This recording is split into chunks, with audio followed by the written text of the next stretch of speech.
Karena bagaimanapun juga keputusan Mahkamah Agung kan tidak akan mungkin berani dilawan oleh hakim di PN kan. Jadi kami sudah duga, tetapi kami melakukan itu pertama karena ketika sidang pertama kami tidak mendapat BAP. Karena nggak mendapat BAP sehingga kalau langsung tanpa eksepsi maka langsung pemeriksaan saksi. BAP kami belum baca.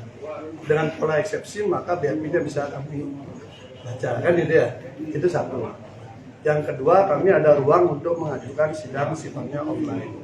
Saya kira ini menjadi keinginan kita bersama untuk mencari keadilan. Kalau dilihat secara psikologis mungkin dirugikan Mas Vicky kalau offline ya, karena daftar disorot itu dan sebagainya. Tapi untuk membuka kebenaran saya kira ini cara yang paling baik. Sehingga terdakwa, saksi, kami, jaksa, dan hakim sama-sama mata ketemu mata untuk melihat gerak-gerik gestur daripada saksi dan sebagainya. Sehingga bisa lebih objektif nanti hasilnya. Karena sama-sama kita mencari keadilan. Jadi apa sih yang sebenarnya terjadi? Dan tadi kami dengan adanya eksepsi, teman-teman media kan akhirnya mengetahui sedikit clue tentang kasusnya kan.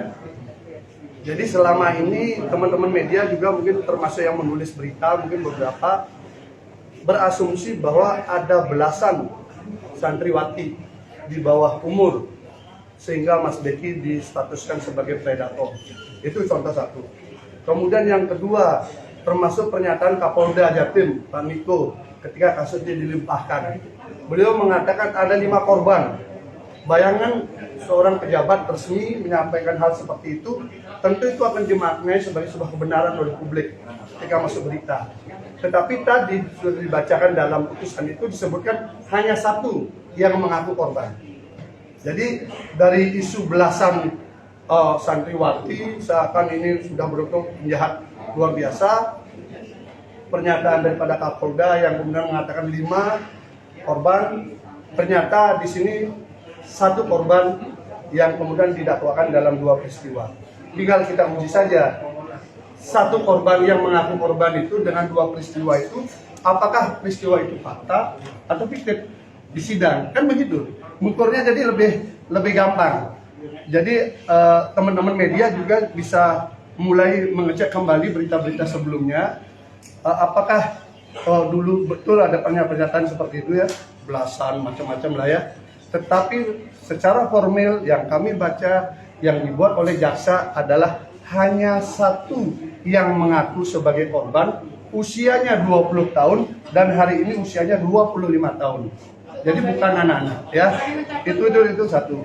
Kemudian yang kedua, saya ingin sampaikan juga, apakah betul itu statusnya sebagai korban ataukah ada peristiwa lain? Kami sudah punya alat bukti lain yang mungkin nanti akan kami hadirkan di sidang. Apakah yang bersangkutan betul-betul sebagai korban atau memposisikan sebagai korban ketika proses rayu-merayu itu gagal alias tidak diterima oleh Mas Beki. Nanti buktinya ada. Pak, tapi kan tidak usah dibuka di sini kan itu ya. Pak, untuk korban yang katanya mencabut laporannya Pak. Katanya kan? Ya itu kan katanya kan, makanya ada kasus di SP3. Ya, ada kasus di SP3 kemudian dilanjutkan. Makanya ini yang membuat kita misteri. Yang paling penting adalah buka di sidang semua. Karena kan saya kira waktu Kapolda mengatakan itu kan itu berkas sudah dilimpahkan loh. Tanggal 7 atau tanggal 8 itu pernyataannya itu berkas sudah dilimpahkan. Tapi kami baca di dakwaan jadi 1. Gitu ya. Karena yang peristiwa ini kan muncul semua kan, tidak mungkin dalam waktu sekejap itu selesai kan.